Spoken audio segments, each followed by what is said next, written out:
Oh, that's crazy. Yes, ma'am. All right, it's 2 o'clock. We're gonna start this meeting. I am Beth Pence, and I am a council member and chair of the Finance and Administrative Advisory Committee for the council. And good afternoon, everybody, and welcome to the meeting. I'm just gonna say a quick prayer because I just like to start us with that. So I'm gonna do an invocation.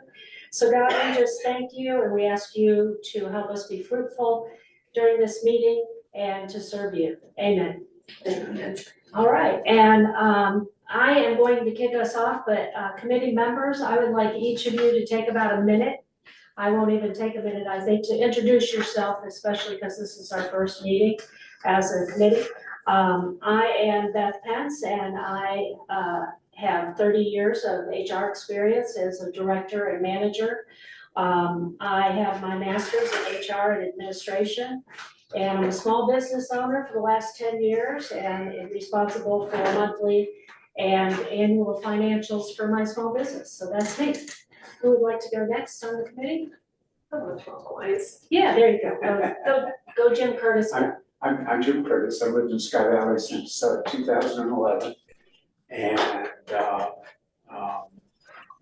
I retired as a professional economist. I've been in teaching, consulting, and in government. Awesome. And this is the beginning of my 8th year as a city council member. Okay. 8 years. I thought you were even older than that, Jim. Anyway, just kidding. I'm probably a lot older than you think I am. Steve Mason, do you want to introduce yourself for us quickly? I thought it was Jim Phelps. It's Steve too. He's on here too. Hey. Steve and Jim Phelps are both on the meeting. He's still muted. Is he still muted? Okay, let's go to Jim Phelps. If you can introduce yourself for us, Jim. Okay, I'm Jim Phelps. I'm a part-time resident of Lyle, and I bought our house, I think, 4 years ago. And I'm retired from banking many years, and that's about it, I guess. Awesome. Thank you. Is Steve Mason unmuted or? Yeah, he finally figured it out. Thank you, Steve. I live at 38 Pleasant Mountain Drive. We bought our home in 2013 and moved up to Sky Valley full-time in 2019. I am a Gator. I'm a graduate, have a bachelor's and an MBA in management and finance from the University of Florida. I was a hospital CEO for 25 years, and I retired after 30 years as a colonel in the Florida Army National Guard. Wonderful. Thank you, Steve. And then we have Michelle. So I'm Michelle Herschel, and we've been here for 3 years, I guess now. I'm a retired attorney, and I practice electric utility law, representing electric cooperatives and regulatory and legislative affairs in Florida. Ooh, that was a job. Glad to be retired. Well, did I miss anyone? Nope, that's on the actual committee. Oh, righty then. So we've done that. It is being videotaped, and we are active on Zoom, and the meeting is called to order, and the agenda is posted up here. Sharon's been good enough to have it on the Zoom for us, as well as there's a couple copies if you didn't bring one in front of us. And the agendas will always be posted at least a week ahead of our meetings. So the agenda, I based it on our duties as the Finance and Administration Committee. So our formal duties, I just want to read through them really quick, and you can see how they correspond with the bullet points I made, just so we could get our agenda together at this point. So our duties are to review, oversee, and recommend the annual budget, millage rate, and financial policies, to monitor monthly financial statements, expenditures, and revenue trends, to oversee audits, audit responses, and internal control practices, as well as review personnel policies, staffing needs, and compensation plans and employee benefits, and recommend updates to administrative policies or procedures, and procurement practices and records management is needed, and oversee contracts, service agreements, and vendor performance, and support long-term financial planning and capital improvement prioritization. So that's a lot and too much to handle in our first meeting. So as I came to that realization, I've asked Jason to really talk to us about the first 3 bullet points and then the last bullet point, which is discuss the capital improvement for 2026, and to just give us a brief overview. So I'm not expecting Jason to give us tons of detail, but after each one of those bullet points, I'll open it up to any questions the council or the committee has, or anybody attending. So let's start, Jason, if we will. I'm making sure I'm not forgetting anything, but let's review the 2025 year-end financial statements, and I believe I sent that to the committee members as Jason was able to finalize those this year. So talk to us about, am I correct in saying that the major accounts are the general,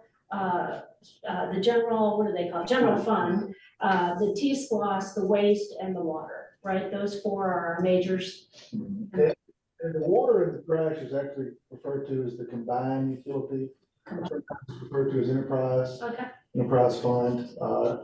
The general fund is the one by law, Georgia law, that has the most restrictions to it. Yes. That's the general government operating fund that funds city hall, police, inspections, enforcement, etc. The fiscal year ended. If anybody does not know, the city runs a calendar fiscal, January 1 to December 31st. So as we started the new year, we started a new budget. There's always a little bit of trickle of expenditures and revenue coming in. Usually it carries into January as the bills come in. The numbers that you have been presented, I would say they're 99% close. Obviously, we go through an audit every year for those finalization. This year, if I had to give it in as few words as possible, pretty much a break-even year. We did exceed our expenditures, but we exceeded our revenues. And there's actually still some revenue that we're anticipating coming in. We will have to do a budget amendment, which is something we do every year. That's not a dirty word or dirty phrase. And usually we start the audit process for the end of the fiscal year. So just as we're ending fiscal year 25, usually I get an engagement letter from my auditor about early March, and that gets the ball rolling. They give us a list of things they want. We submit that, and they start their audit process, and then they come back usually around June, late May, early June. We have a finalization of numbers in which we base that budget amendment on. They come before the council in a work session. They present those findings, and then the council votes to approve that budget amendment to reduce the finding. Because if you're not, usually that's a finding because you, again, as I said, the general fund has to be a balance. So in essence, the amendment balances the budget to close out the year. And then usually after that, I'm given adjusted entries that I go in to kind of clear up our internal accountings. So in a nutshell, the numbers that you see here is the conclusion of the fiscal year 25 for the general fund. And it's, if I had to compare it, I would compare it to an election. The revenue is tight. It's the closest I've ever seen the revenue and the expenditures be where they're at. The past few years, where we've gone over on the expenditure side, we've gone over significant revenue. But so anyway, that's I don't want to beat that to death, but that's kind of where we're at on that first bullet point. And does anybody have any questions about it? I'll kind of go to the second one. I'll hold you up on the second bullet point, but are there any questions or comments? So are you required to have a balanced budget? With the general fund, you are, yes, ma'am. And when we do a budget every year, and I know Councilmember Pence and I talked about this last week, public finance is different than private finance. It's a whole different animal, and And to not get off into left field, but just kind of give you a 15-second comparison. When you're in business, you've got a singular goal to make profit. Your employees are there to help drive that profitability. Whether you have 5 employees, 50 employees, 500. When you have 500 residents, you've got 500 different agendas that you're trying to satisfy. You've got public dollars that you're working with. And so, yes, so the general fund side, that is the challenge that when we draft the budget every year, a lot of times you're some things pretty close what it's going to be year on year. The rest you kind of trim that out. Usually when the budget gets drafted or written up, we look at where we're at, where we've been that line on the past 5 years. You can kind of land on something that makes sense, but obviously you want to look at your revenues because you base your expenditures on your revenues. But again, I'll talk about some of that in the next bullet, but yeah, we are required, yes, ma'am.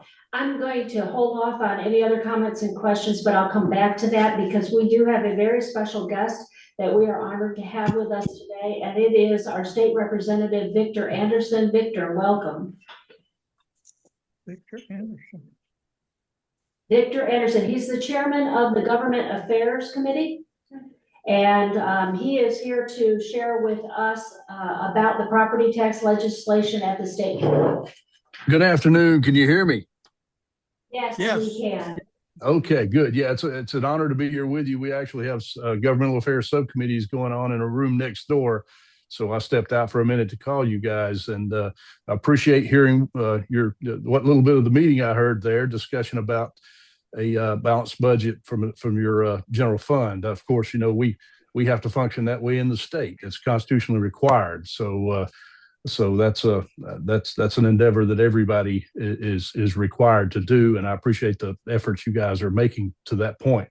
As you mentioned, we have earlier, it was actually last week, the speaker rolled out a plan that we are working on in committee right now to eventually, over a 6-year time period, take homestead property, the millage rate portion of homestead property tax, to zero. It's kind of a complicated plan. I'm actually working on the impact to Rabun County and to the cities within Rabun County. And actually, Rabun County is not in a really bad position. It will shift some of that tax burden to a consumption tax, a sales tax. So there are some options out there, and because of good fiscal planning in Rabun County and most of our cities up there, we're not in a bad position. It's something that the way that it would work involves the creation of a new host, which is a homestead option sales tax that would be added, a 1 penny sales tax, and that 1 penny would be designed to completely offset the millage rate portion of your tax digest associated with homestead property only. And if we are able to do that, there's actually excess funds for Rabun County for that 1 penny overall. When you look at the county and the cities, there will be a distribution process that will have to be gone through between the other cities in the county, that basically where everyone will take their portion to offset that homestead exemption, and that would be their distribution out of that penny sales tax. It's something that's still going through the committee process. We're ironing out the details. It's not an immediate thing. It's a phase in over the next 6 years with a target of 2032 having a 100% exemption on homestead qualified properties only. There will be, like right now, we have a $2,000 statewide homestead exemption that would increase, and it would be not in the 27, in the 28 budget year, would increase to 10,000. Then it would go another to, I think, 20,000, 30,000, 60,000, and then eventually the 100% exemption. That is the plan at this moment. Again, things down here, the way they start out is not always the way they end up. So I'm keeping a close eye on what's going on and how it will impact us locally. Okay. Wow, that's a lot. I'm gonna have to listen to it a second time. Well, I'll be honest with you, I've kind of started, I'm starting with our school systems because they're going to be the most the most impacted with this. We already have what we call an e-lost in Rabun County and in Habersham County. That's the two counties that I represent. The way this will impact school systems is similar, except there are 7 counties in the state that already have a second penny going to the school system through what's called an e-lost, or educational local option sales tax. Those were only allowed through what used to be called constitutional local amendments that were put in place back in the 1990s, so way back in the 1900s. But all that to say, we will have to do a little. The school systems will have to be handled a little bit differently. There's to be made whole completely on this. Other counties in the state just add that second penny, and they're more than made whole. Habersham and Rabun counties have enjoyed the rollback on our school taxes of that extra penny since, like I say, about back in the mid 90s. And so we're going to have to figure out the best way for the counties and the school systems to deal with that. The county government, the city governments actually have a good opportunity to not only provide homestead property relief, tax relief, but also possibly even other property tax relief also in the process. Wow. Now, a couple of questions. Are other states also looking at this besides Georgia? Well, you look at some of our neighboring states that are doing similar type projects, similar to looking at similar legislation to this. And at the same time this is going on, we have a discussion going on across the hall in the other chamber about how to reduce and hopefully potentially over several years eliminate Georgia state income tax. The problem is, you do away with all these taxes, you got to have money to provide the services that people want and need. So it's a very balanced and nuanced process we're looking at right now. How can we provide tax relief to everybody involved through property taxes? And we already have voted to decrease state property or state income tax by another 20 basis points. So this year we go from 5.19 flat rate on state income tax down to 4.99% this year. So we're looking at ways to even take that down further. Fortunately, we've had reserve balances at the end of every year for the last several years.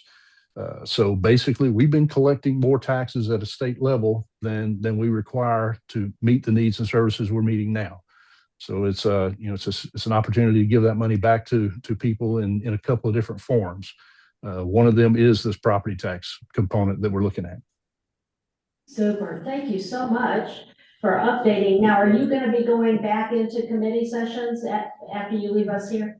I sure am. Yes. As a matter of fact, I've got I'm having to, due to some illness and conflicting committee meetings, I'm having to actually chair my two subcommittee meetings today. I have subcommittee chairs to do that. And so currently the secretary of our committee is running the meeting. Oh, okay. Well, your precious time is appreciated. I don't know if anyone else has a quick question or for our representative. No? Okay. Again, just thank you so much for taking the time to be with us. It's impressive and we appreciate you. We'll just pray for you. Hey, thank you. That's much needed. And absolutely, once we get session wrapped up and we actually know where everything lands, we'll have this discussion in further, but it'll be in person. Wonderful. Thank you so much for being here. We appreciate it. Thank you. And congratulations on your committee. I commend the city for doing what you're doing. The best government is a responsive government closest to the people, and you guys are exercising that, and I appreciate all you do. We are, and we got a good crew here in the staff for the city for sure. So it's neat. Thank you. Thank you.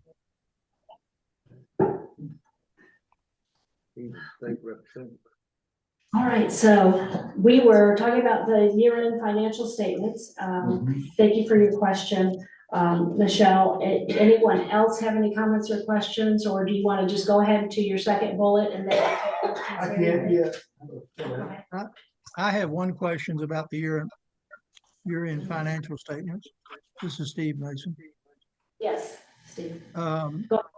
Jason, I am familiar with private pension plans And I'm familiar with the Florida retirement system, the state retirement system. I'm obviously not familiar with Georgia.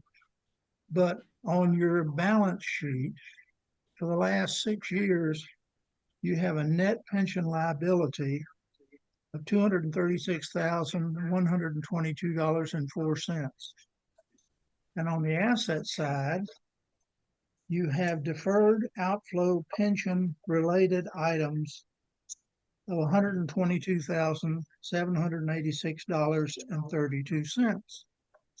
And I don't know that we want to take up time to explain that now, but I think we would all like an explanation as to why those numbers are on the balance sheet and why they are unchanged over 6 years. That would be something, Mr. Mason, I would try to get you an answer at the same time. I don't have that right now, but I will be glad to get that information to you as soon as I can. And I know Steve, so I didn't expect an answer today. okay, very good. And I had some of the same drill down kind of questions for Jason last week, and he was great and able to give me that more detailed information. So I'm sure he'll get that for you. Thank you, Steve, for the question. Surely. All right. Okay, and go ahead to the timeline budgets and military. Oh, Jim, I'm sorry. Just to add, we're required by state law to balance the general fund budget. But if you look at all the other parts of it, like the enterprise funds, they're also required to, well, Not as a loss. not run at a loss, to charge people the cost of the services. So in the end, that's supposed to balance things out, I suppose. We've also got in our financial policies and procedures that grants, we don't spend any money that we don't have. Again, with the idea of keeping it balanced. So let's see, are there any other bits? No. Upset the basic idea of a balanced budget. No, man, we certainly, 365 days is a long time, in 12 months. For example, you budget for overtime. Here we are barely in February, and we've had 2 significant storms that we had to deal with. Yeah. And when those incredible staff that we have that are working 20 hours straight after already working 40 hours for the week, you're coming on a Saturday, Sunday, you try to anticipate that the best you can, but you budget for things overtime, you budget things break, things, not only are you paying staff, but you're running equipment, you're burning diesel, there's a lot of things that go into it that are outside of control. I don't know if I'm answering your question or not, but it is something that, I know every year that when I'm involved in the budget writing process, I mean, I painstakingly, excruciatingly go through each line item, trying to say, okay, does this adequately cover what we need to do and still fall within the restrictions of the amount of money that we have, limited amount, Okay. My observation over the last 10 plus years, when I've been paying attention to city stuff, is that every city manager every year ends up with a little bit of surplus. And this accumulates over time, and we call it our reserve. And we get positive comments for this every year. And yet I hear people talking about the reserve as something that's absolutely untouchable. And to me, having that overage every year is an indication that people are paying taxes for which we haven't received services or benefits for. And I think the purpose of the surplus is if there is a time when we're caught unaware with projects that we haven't been able to budget for, emergencies, stuff like the culvert in front of the club washing out, that would give us the ability to go ahead and do the most important thing.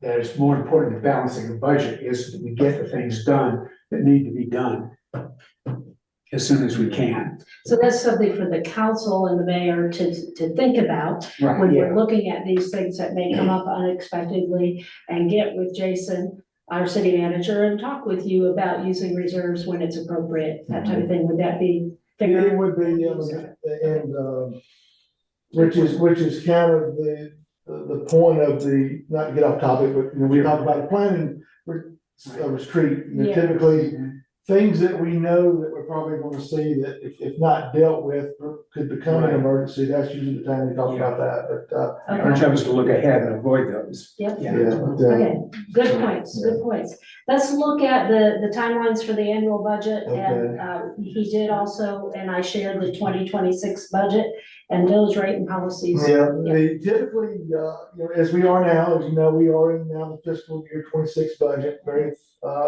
I sent you all the council, right now we should be around 12%. I think we're at 13%. So usually this time of year, we have a lot of big ticket, one time a year items that hit a workers' comp or a property Yep, I casualty. saw that. That kind of skews the numbers because that's a big expenditure early on. Yeah. So this is really nothing to be alarmed about, but usually, as we kind of get into the year, normally it runs about the time that our auditor, we get the engagement letter, we start the process of auditing. That's usually around the time that kind of triggers me to reach out to Chief Bombas, Mr. Shope, our Public Works Manager. And I said, okay, give me a list of the capital expenditures that you think you're gonna need, any personnel matter issues, things like that. And I'm not necessarily looking like, you know, from Chief Bombas, I need 3,000 rounds of 9mm like that, but you know, vehicles, trucks, Big ticket. big, exactly. And we normally I start compiling that around June. In fact, I think our financial policy states that we should begin the budget process around June. The biggest thing that kind of, and that's usually when I start looking at the numbers, I start seeing where we're at for the middle of the year. And we get what is called a consolidation report from the county tax commissioner's office. Normally get that around July, August. And what that is the gross digest of all the values of the properties in the city. And the first thing I do is I run that formula to see if we hold the millage rate, what does that look like? This year, we actually kept the millage rate the same. It did generate a small tax increase because the values went up, but before that, past couple years before that, we had 3 rollbacks, but typically the consolidation report is when that really kind of kicks things into motion, because that gives me the hard numbers that I need to know to go in. And usually what I would do is, I would have a conversation with the mayor, the council members, and I would say, hey, this is what we're looking like, before we even begin the formal process of the budget. Looks like if we hold the millage rate, we're gonna get an extra 60,000 or 30, or whatever the number may be. I think this year was around 90, a little over 100,000. But so anyway, that is the process as far as, and it's just you run numbers. You get the formula. You basically take that gross digest. That's the 40% taxation. You take your exemptions off your homesteads, things like that. And then you divide that by 1,000 and you multiply that by the millage rate. That gives you a levy amount. This year, just for simple math purposes, the net digest was, I think, 116 million. Divide that by 1,000, it was 116. So a meal was $116,000. I don't have the exact amount. I'll give it to you. I think that's right. And then you multiply that by 9.609, and it came. In fact, I can give you that right now because I've got it pulled up. But But it was, a little bit over $1.1 million is what it generated property taxes. So, and we typically follow that every year. And we usually we'll have at least one work session on the budget, sometimes two. This year, we had 3 public hearings, which gave the citizens opportunities to come in and ask questions and give concerns. And then historically, the budget is adopted around the early mid-November every year. Yeah. And so, that's kind of the process, but it's pretty much an all-year process, but we really get into it late summer. Like I said, that consolidation report is typically, that gives us an indication what we have to work with. And of course, you base your expenditures on your revenue. If you think and we do have a pretty diverse array of revenue. If you ever look at the list of that, I think my first year here, we were around 74% taxes. We're down about 68%. So we've been able to diversify that, which is good. There's been some state grants and some other things that's kind of helped us. So, but yeah, that's pretty much the process there as far as how we do the budget every year. I'm trying to oversimplify it without being too simple. No, I appreciate that. Yeah. And that was a good overview. Yeah. So that was our bullet point number 2, talking about timelines, the annual budget process, millage rate, and policies. What questions or comments do anybody on the line, on Zoom? Anyone have any questions or comments? Beth, this is Jim Phelps. I had just a couple of general questions. Does this committee's mandate include the enterprise funds, or is it just the general fund, just the general revenues? We're just focused on the general fund today, first meeting, but. Yeah, no, all funds. Good question. We'll be looking at all. Okay, all right. Jason, I assume this is what we're looking at is cash basis. It's not accrual. It's just straight cash basis. Yes. Income and expenses. Yes. Okay, all right. And this, why is it that that we've got the manual amendments to the information? Is it not in the? How does that workflow go? If the money's been received, why have you had to write it in? We use a different accounting software for the property taxes. It's US1, and so it's.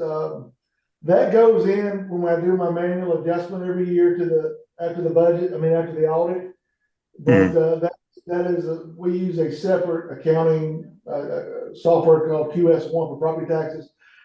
We had hoped to go we use Black Mountain, which is a software a lot of local governments use. They have a tax software module. The plan was to go with them this year to internalize all of this. They were not quite there yet where they needed to be on our companies.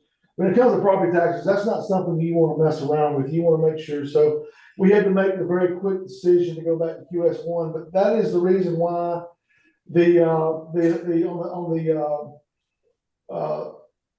on the grant side, the reason that's written in is because some of that grant money, even though it's accounted for 2025, it was received in December of 24.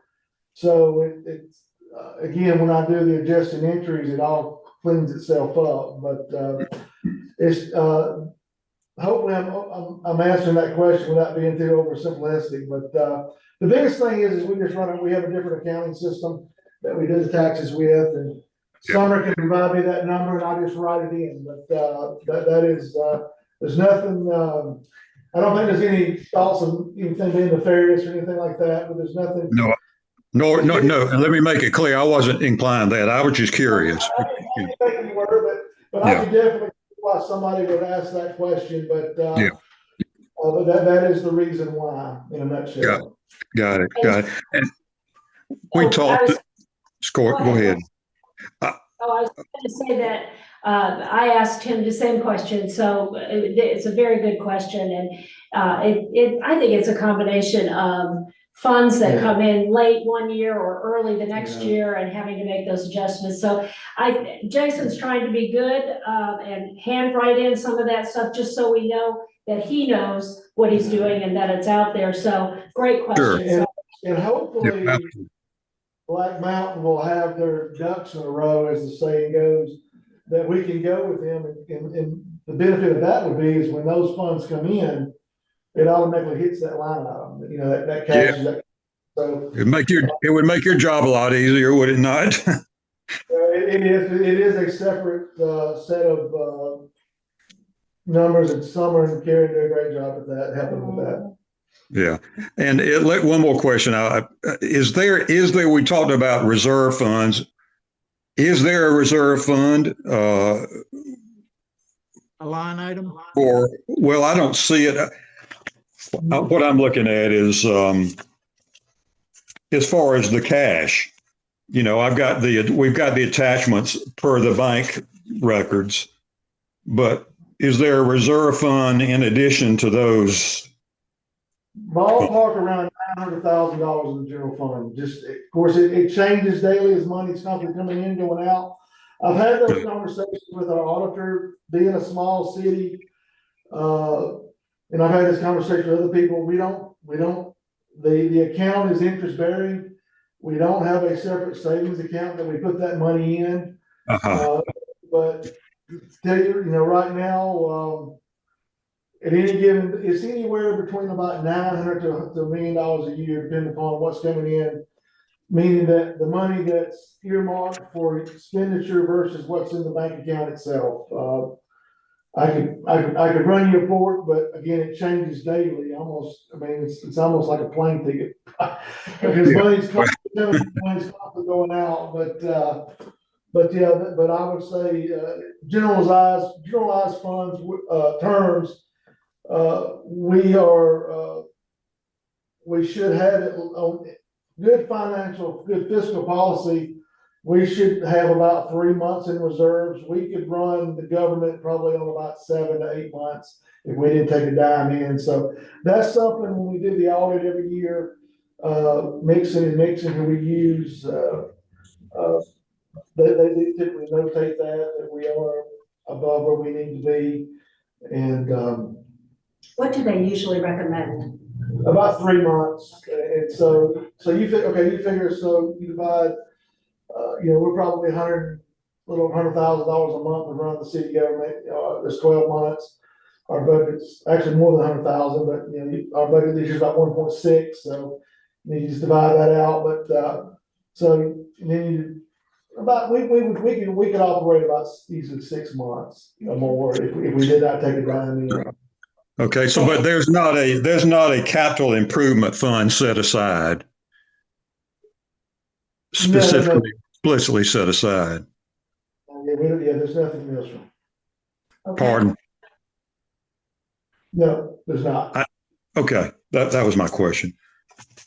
Okay, any other questions from Can I- anyone else? Can I ask a couple of questions, Beth? Yes, sir. Okay, and this follows on what Jim said. Do we have a capital equipment budget? In other words, a planning document as to the things we need to do in the next year? We have not adopted one for this budget year, but we've done that in the past. One of the reasons, and a lot of the capital improvement is tied towards, we've been very blessed that we've been able to align it with our T-SPLOS and our SPLOS expenditures. We at the time that we were doing the budget for this year, November election year, we did not know if the T-SPLOS was going to even pass to extend. So the plan is to bring that capital improvement plan to the council next month for a planning retreat for adoption. I'm thinking April. But historically, every year we do have a plan. Of course, it changes year over year. Typically, it rolls out 5 years. And in that plan, we budget for police cars and vehicles and infrastructure improvements, things like that. But and again, But this year, we had not budgeted for that, but we have done that historically in the past. This needs some discussion. I don't necessarily think that you need to have a document that is approved by the council. What I'm talking about is a planning document, looking forward and saying, these are the things that are critical in the next year. Let me ask you a couple of other questions. One is the 5% raise that was recently passed included in this year's budget. I was talking when he asked. Can you repeat the question, Mr. Mason? I'm sorry, I was talking when you were talking. That's quite all right. I said, in other words, when you did the budget, did you include the effect of the 5% raise that the council just passed? Yeah, that was factored in. It was. Okay. Next question. I can read a budget, but they're just numbers. What I don't know is, do you have a staffing plan? And by that, I mean, I know that you have people, Sharon being one of them, I'm looking at her own page, that supports a lot of different departments, and I'm sure you allocate her salaries accordingly. But how many people do we have in what departments? That would be very helpful if we had a staffing plan. Third thing, well, I mentioned the capital budget. The last thing, is it possible that you could back up the approval of the budget process so that it was approved in, say, October rather than December, and therefore we could issue tax bills earlier? I mean, I'm sure we could do that. I mean, it's just kind of, I've been here 5 years, and that's kind of been just the timeline that we go by. In fact, I think looking through some of the records, there's been a couple of years the budget didn't get approved until January. But I do think, though, if you go too far, if you back it up too far in the current fiscal year, you kind of get into some of the unknown, because you still have so much of your current year you're living out. And we've had those conversations because we've even talked about trying to partner with the county as far as them helping us do tax collections to reduce some of the redundancy, because people receive a city bill and a county bill, and but I mean, that's something that we could explore, Mr. Mason. But I would just say that's just kind of the way it's been. A lot of times it's dictated again by that consolidation report. We got that a little later this year. I want to say we didn't get it till like September this year, but usually that's really when things kind of kick into motion, because we have those hard numbers to work with. So again, it's certainly if that's something that the pleasure of the council, the mayor, to move it up, we can do that.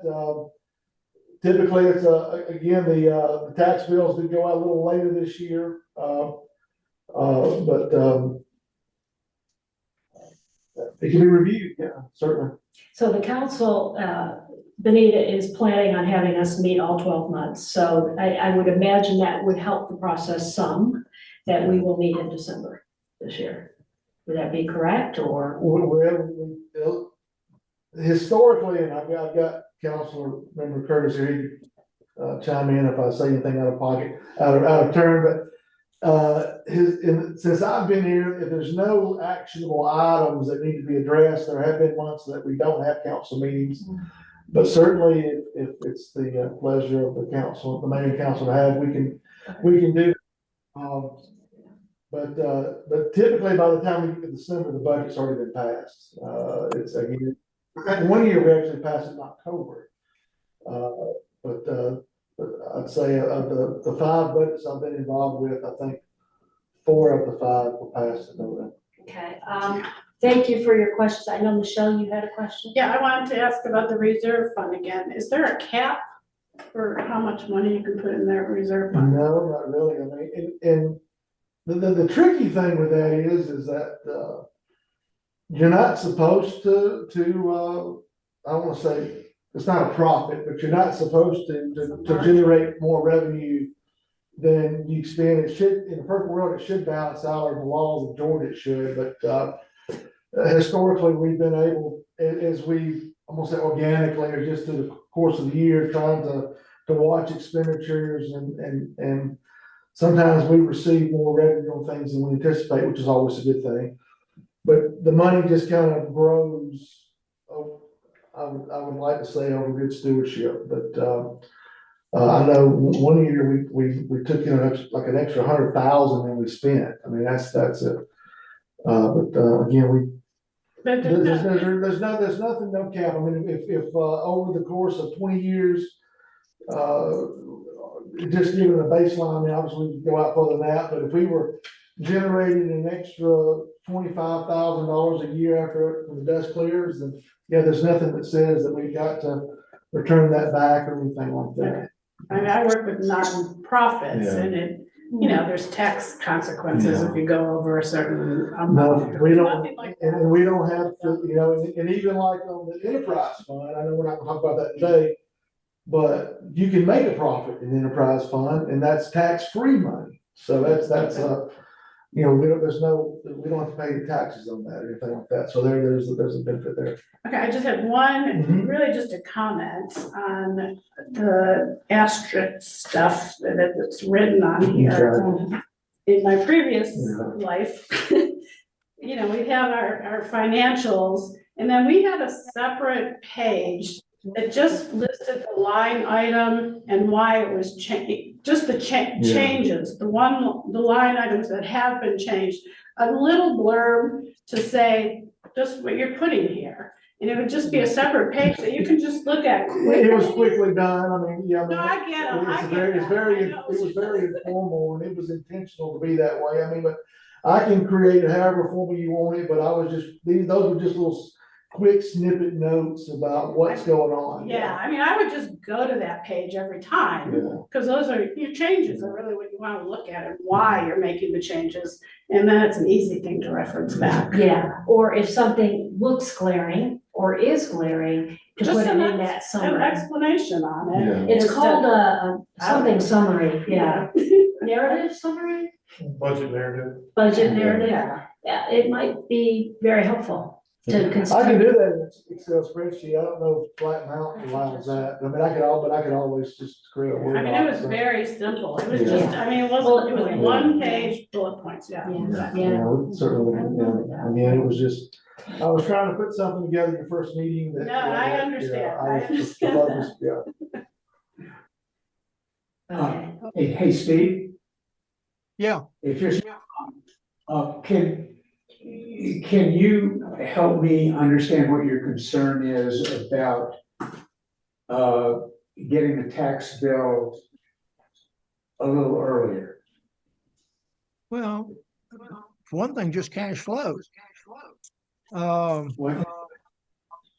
The more money you have, and you're earning interest on it. I don't know what our investment policies are allowed, but it's just a matter of cash flow and being able to plan a little more effectively. And Reagan County's going out earlier. And Okay, thank the county is going out earlier as well. So I Jim? just figured if we can do it, why can't we?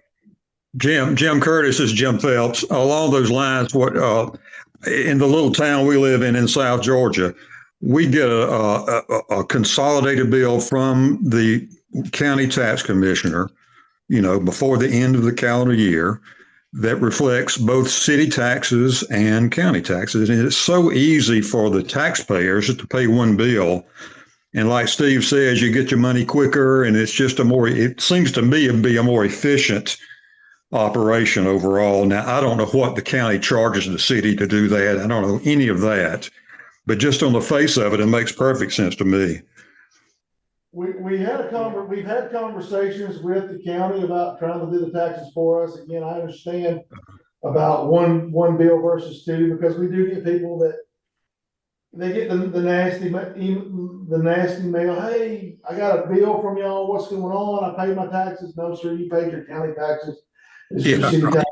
Yeah, we deal with that a lot. One of the challenges about, and I would love, and I've talked with Laura and our tax commissioner several times about this. We've had some negotiations about what they would charge us. It would be awesome that they receive our tax for money and they just ACH that money into our account every day. But the challenge that we have to work through is that the timing, yes. Just interject something, is we're on two different That's what I was fiscal wondering, yeah. years.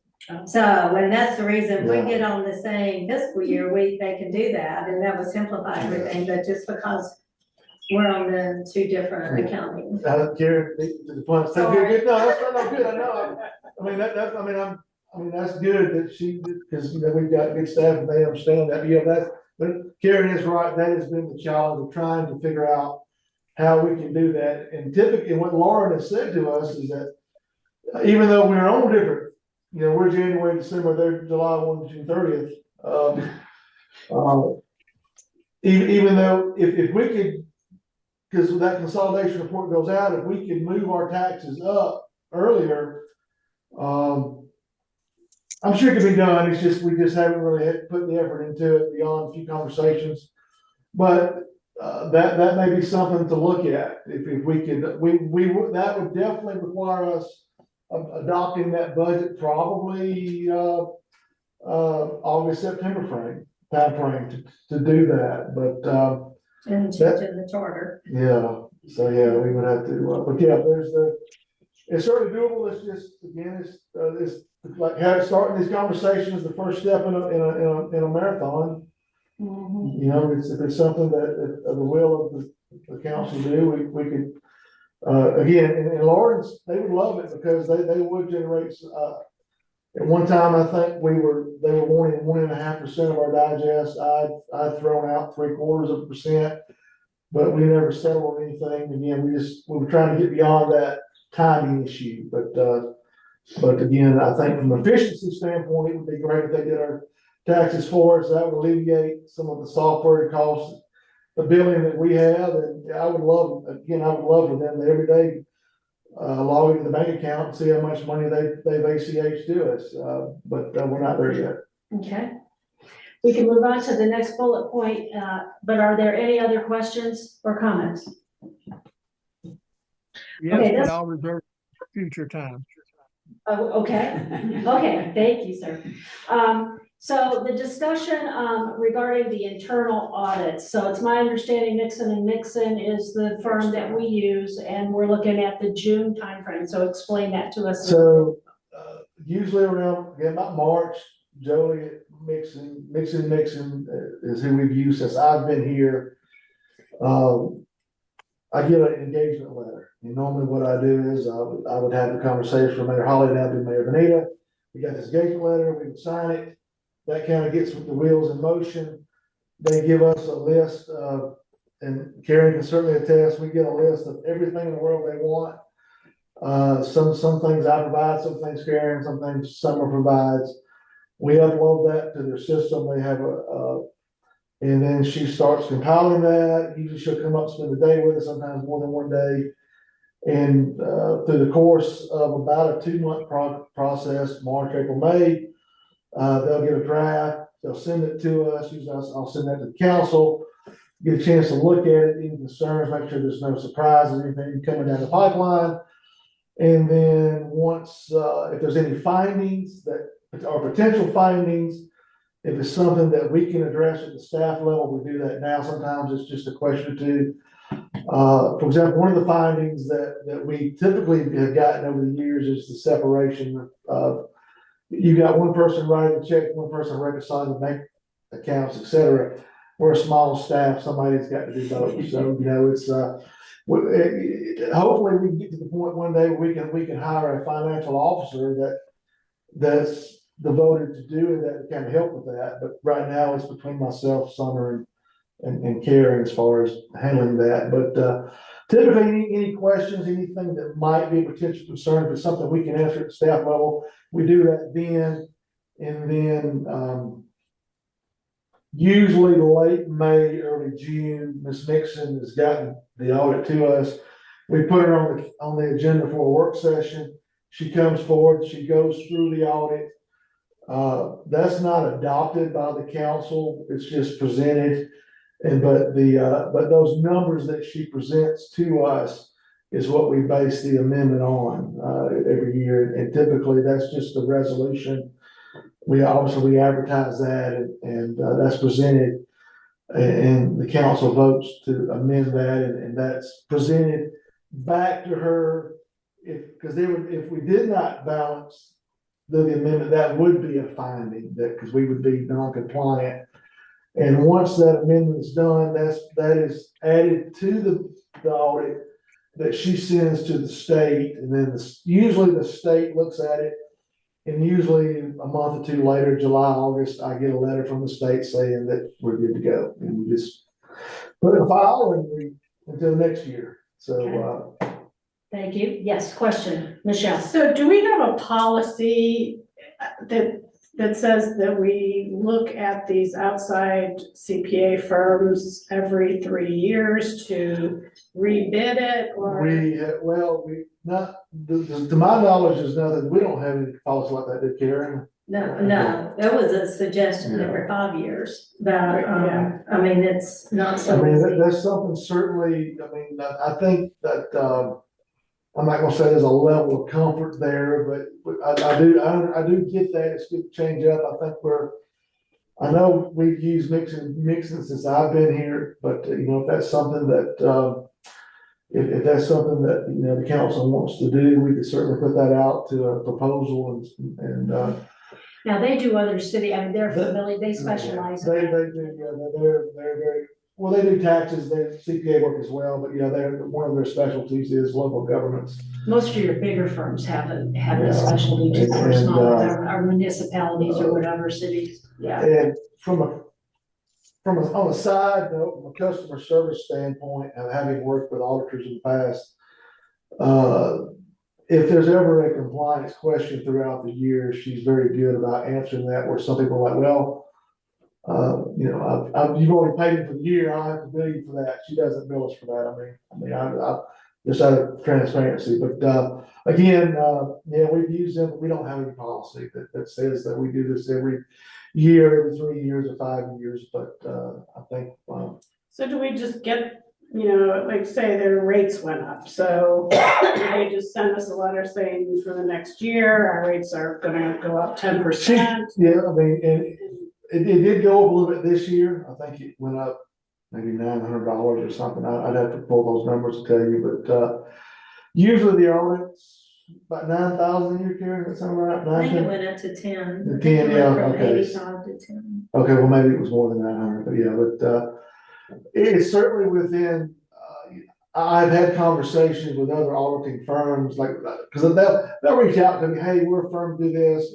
How much did your current audit cost last year? And I'll say, and they go, ooh, all right, well, thank you. I mean, usually that's how that kind of works, and being a small city, it's like, okay, maybe we're doing fine with who we're working with, but, it may not be a bad idea to just reach out to 2 or 3 of them and say, hey, what would you charge us, to do that? But yeah, but usually that's the way it's kind of been, is because again, I do probably talk to 2 or 3 firms a year, that specialize, and when I tell them what we're paying, well, okay.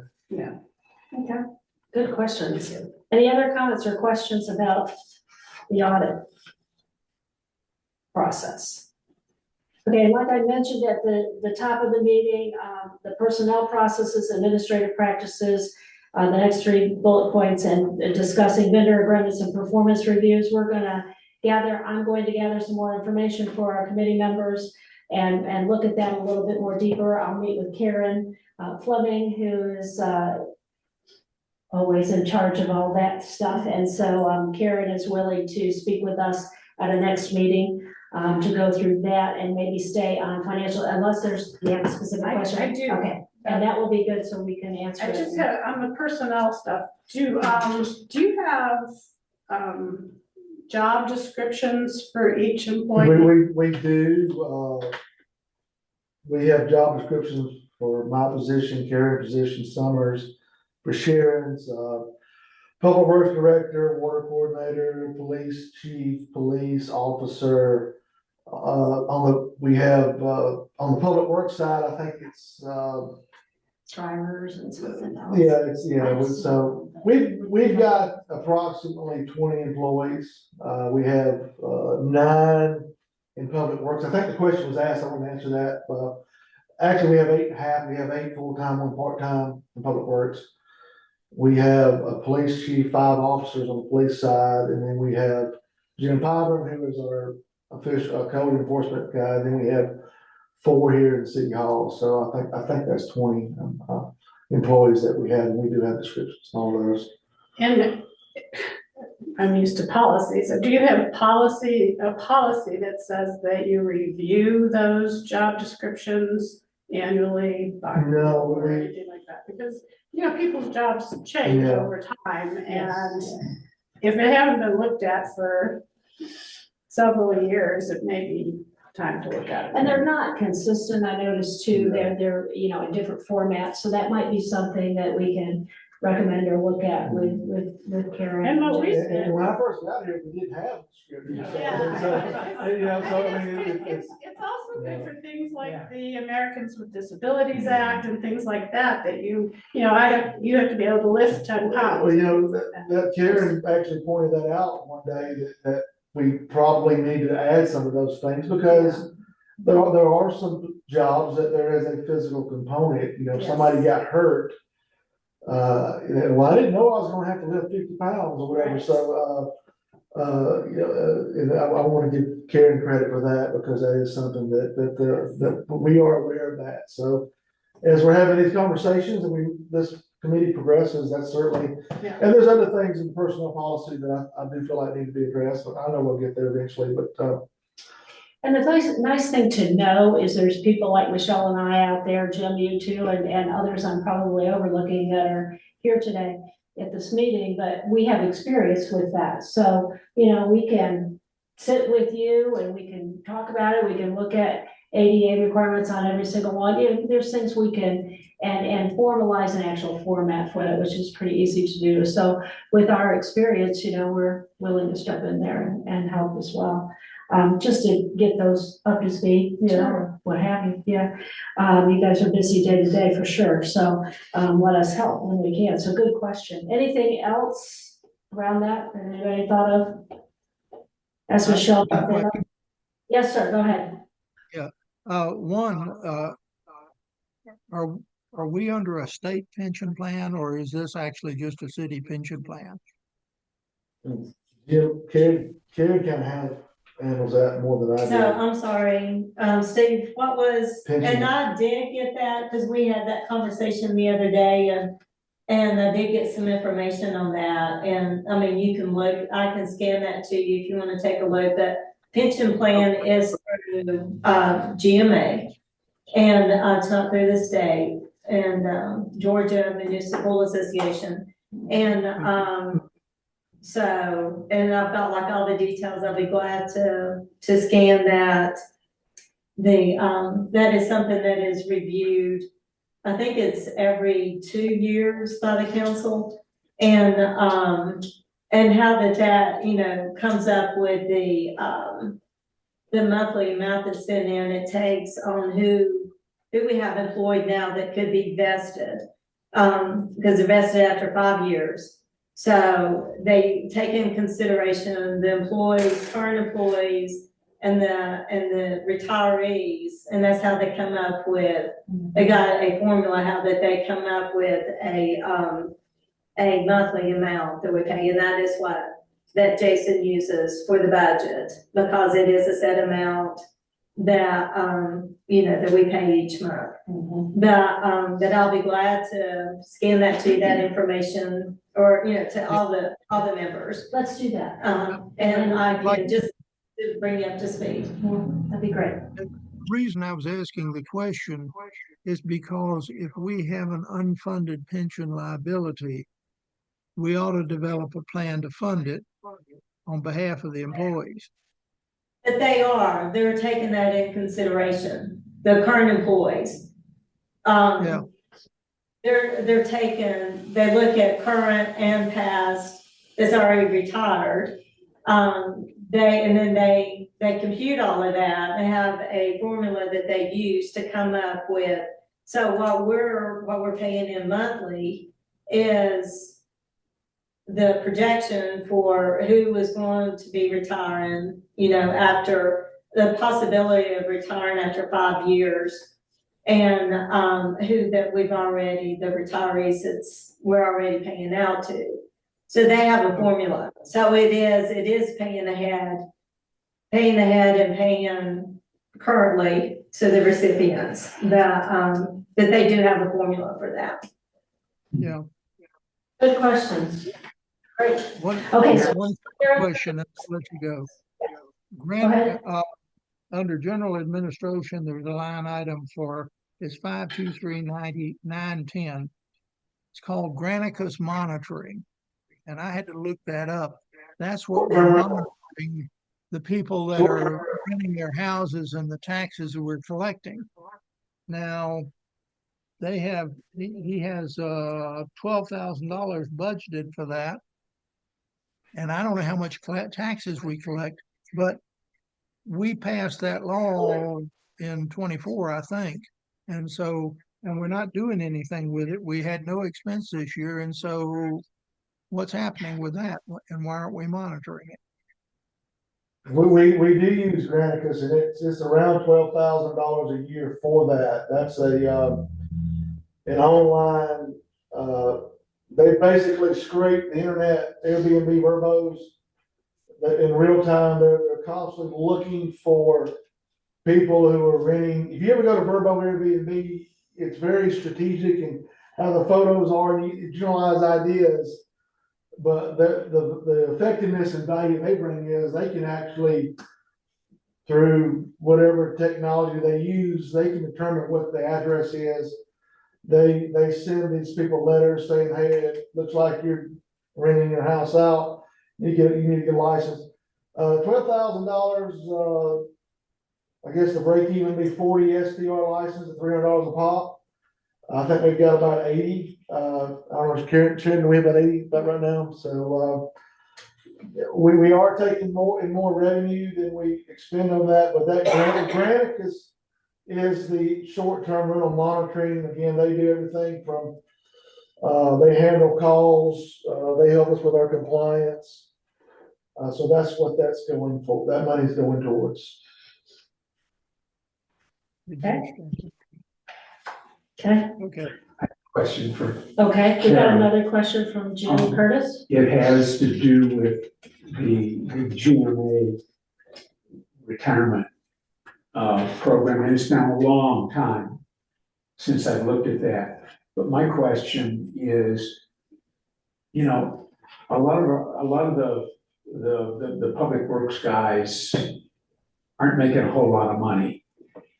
And are they really going to be able to retire, at 60 or 65 and have enough payment coming in along with Social Security to really be able to retire? I mean, that it is based on your salary. I mean, that's no other way to base it other than what their earnings is. The longer that it keeps going up. So this is one of the incentives that we give to the younger ones, and we try to, tell them, the longer that encourage them, thank you. The longer that you hear, the more that you're gonna earn. So, it goes in increments of 5.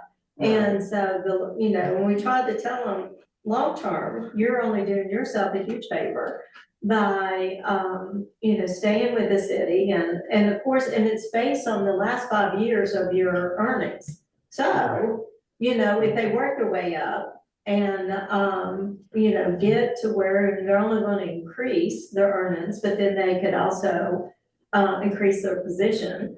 And, that it's all based on salary, so. And GMA can provide, they can run a scenario of what that would look like if you're here so long, and as far as salaries, I want to give a compliment to the council that when I first got here, you know, we had guys picking up the trash that were making less than you were making at McDonald's. Nothing against McDonald's, I Right, worked fast right. food when I was in high But school. still, But, you know, in some of those lower level labor positions, it's, you know, just to throw out numbers, I think the floor was around $11 when I got here. We're starting guys out about 18, so. okay.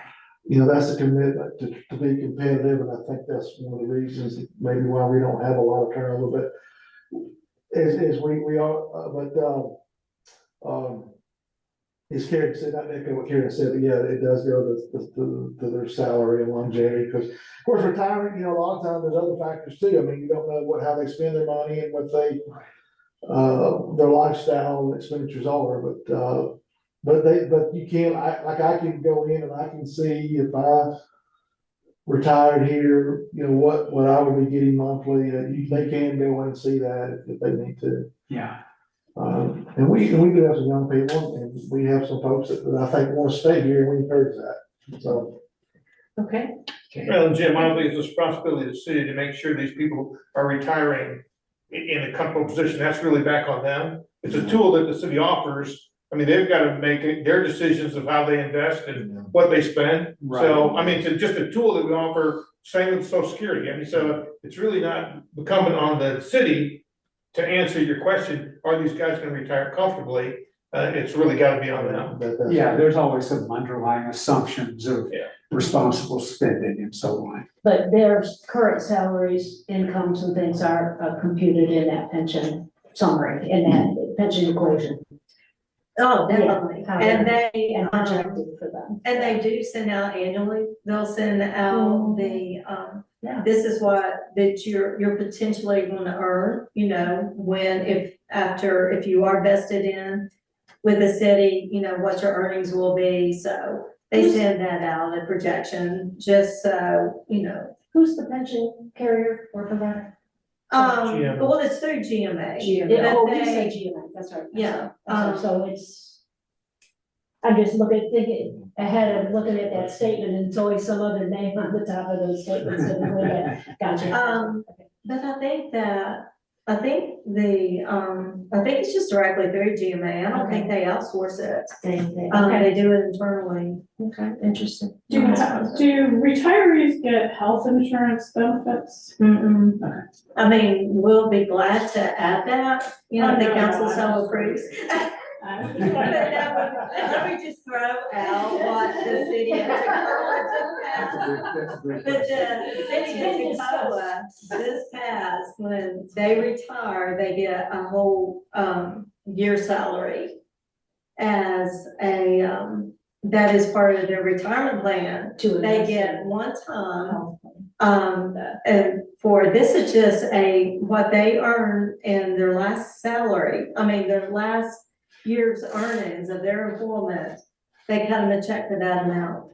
So they get that, you know, regardless of however much they made. I mean, it is based on that, and, but that is a huge incentive that they had just passed, just because they want them to stay and retire with the city. Yeah. And, so but that's one of the requirements. You have to retire from the city itself.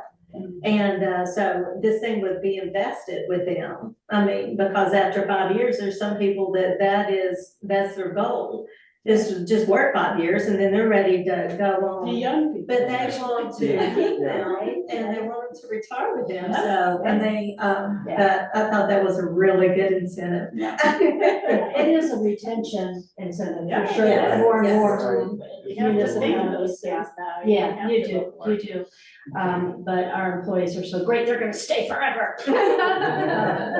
Anyway. We do our best to try to keep them.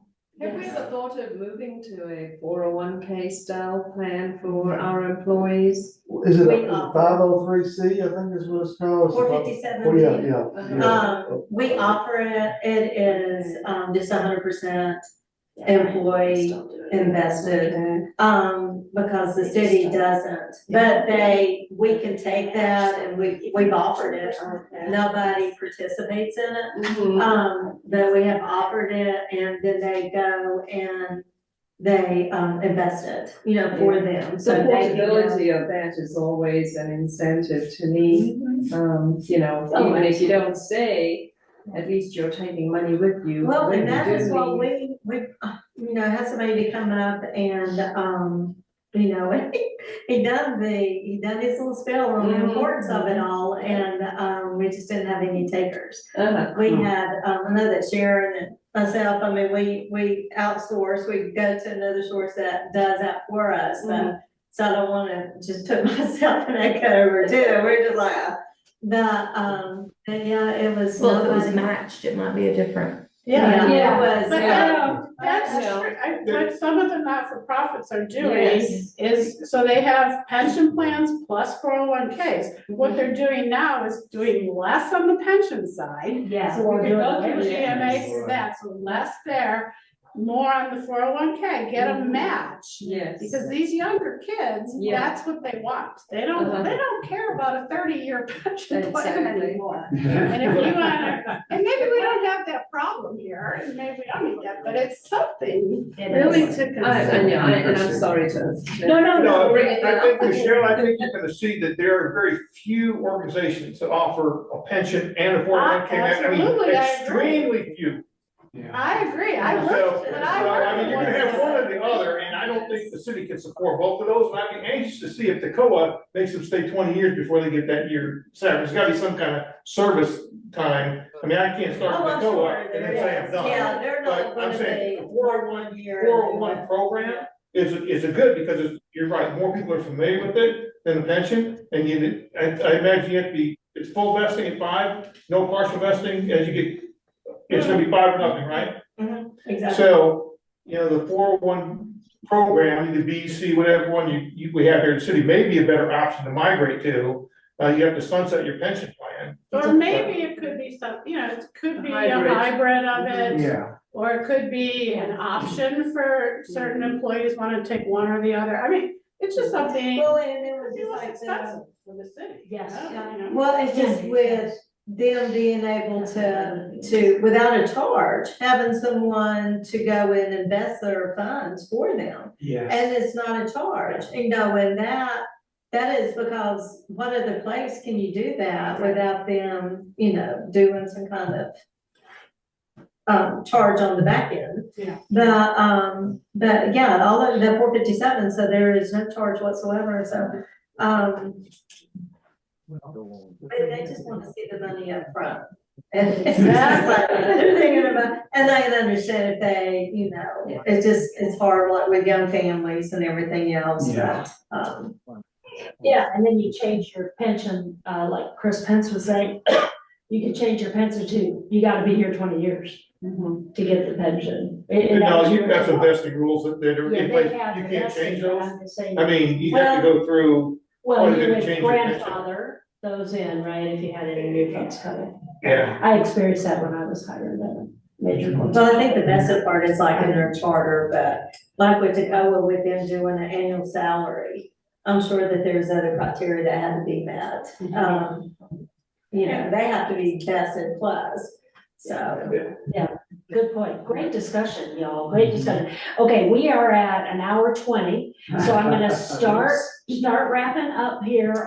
Great discussions. This is what it's gonna be about as we go through our year for sure together. Again, I want to reiterate that we have the opportunity to schedule more meetings than just quarterly meetings, so we can do that as a committee and make that decision if we like.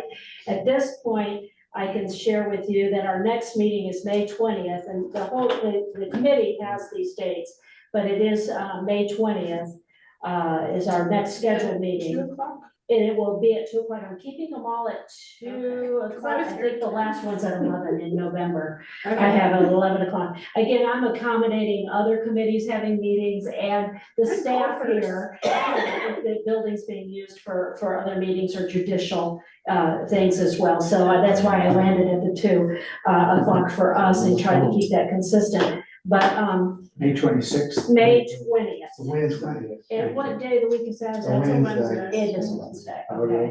May 20th at 2.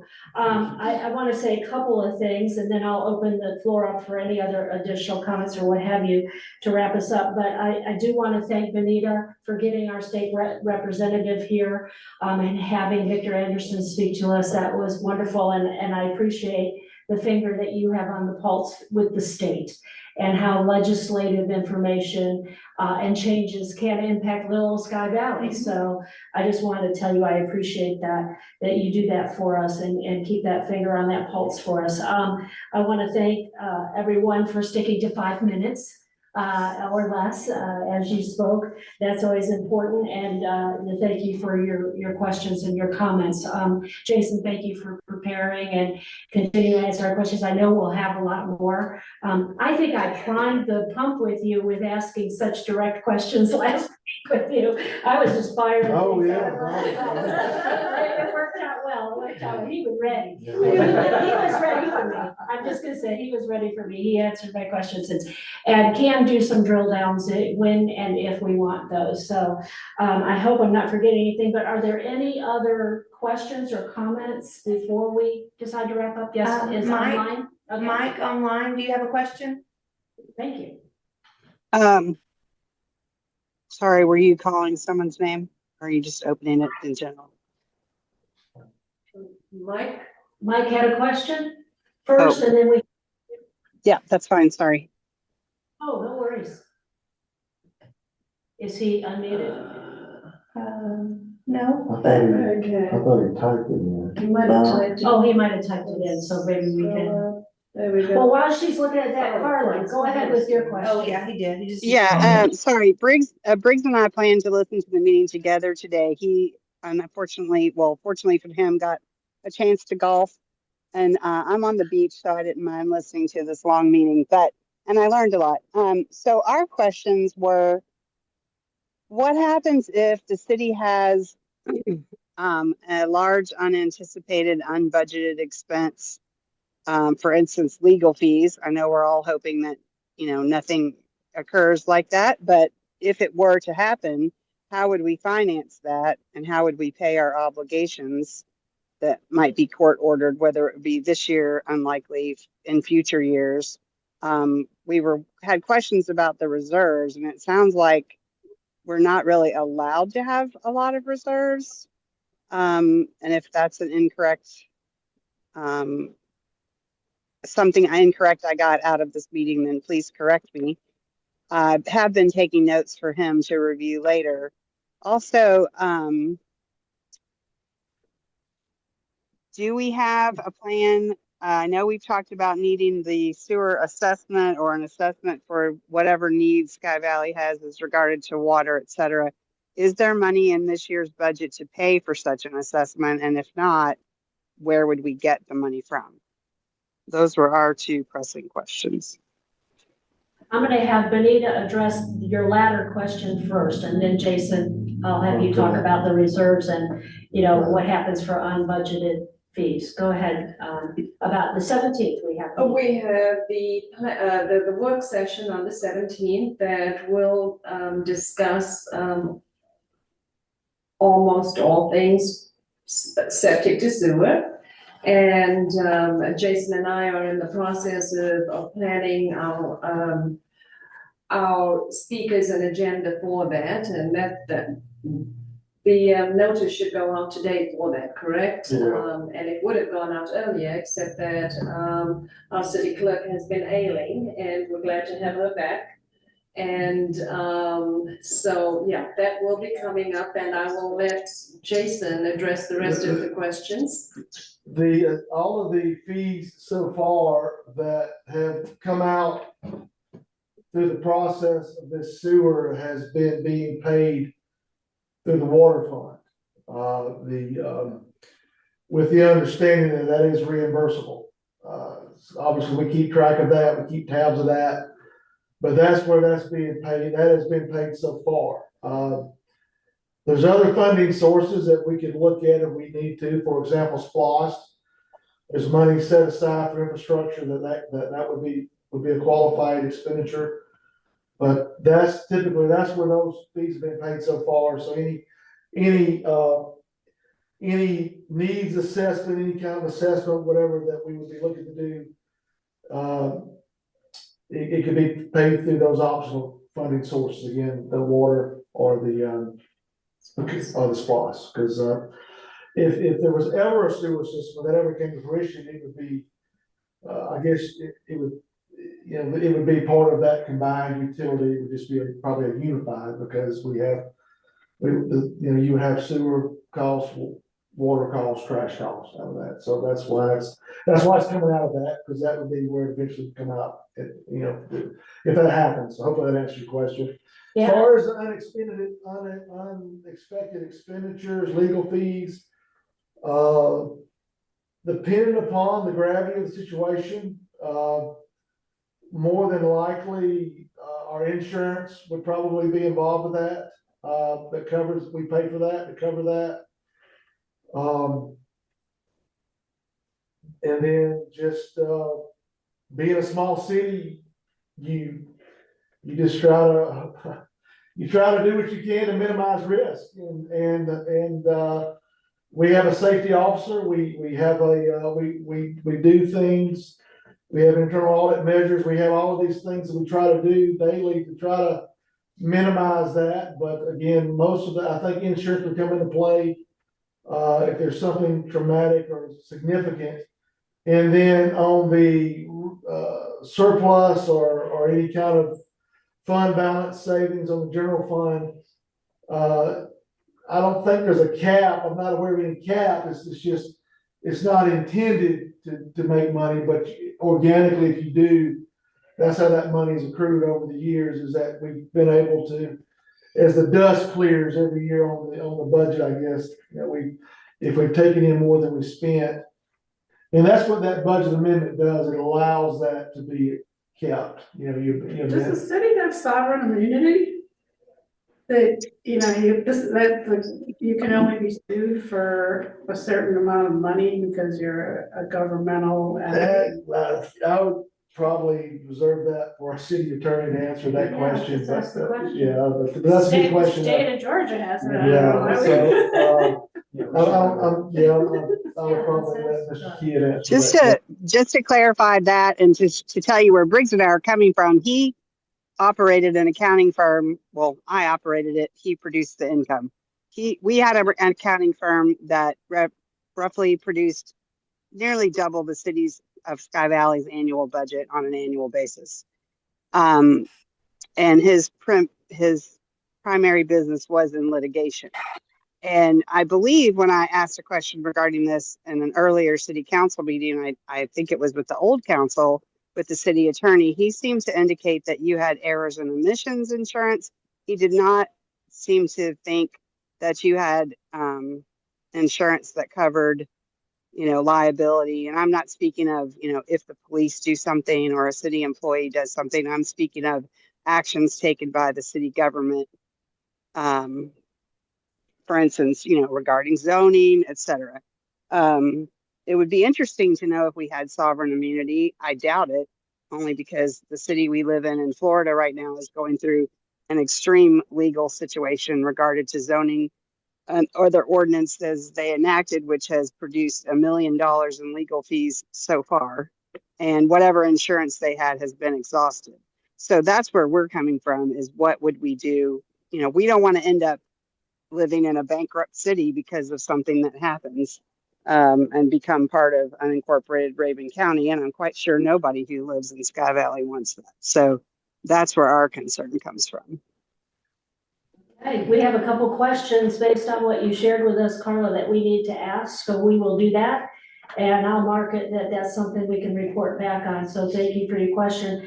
To clarify for you, Carla, the sewer assessment fee, if you will, if we were to or could and would hire a firm to do another assessment, that will be discussed at that septic to sewer meeting at 8:30 on Sunday. So I think that's something that will probably come out of that meeting or even subsequent meetings. So good question. And I know it's being discussed already, so I would anticipate that that will be at that work session on the 17th, the morning of the 17th before our regular council meeting. Thanks, good to know. Up early. All right. Anything else, anybody? Thank you. Well, I just want to thank you all for participating on this committee, and one of the intentions of creating these committees was to have the kind of expertise that we see around this table right now to help our city and our city council, because, you know, we're all enthusiastic volunteers and none of us are experts on everything. And so I do hope that these committees will help us. And this is not to be a gotcha enterprise for our committees, for our city staff. This is to help them, and I appreciate everything that you all are doing online, on Zoom, Steve and Jim, and all of you around the table. So thank you so much. Yes, thank you. I concur. Amen to our good and helpful staff, and we're here to support them for sure. So we talked about the next meeting, May 20th, 2 p.m. And I think that is it. And we can just adjourn, correct? Absolutely. Okay, I don't have to do anything for that. So thank you, everybody, for attending, and we are adjourned.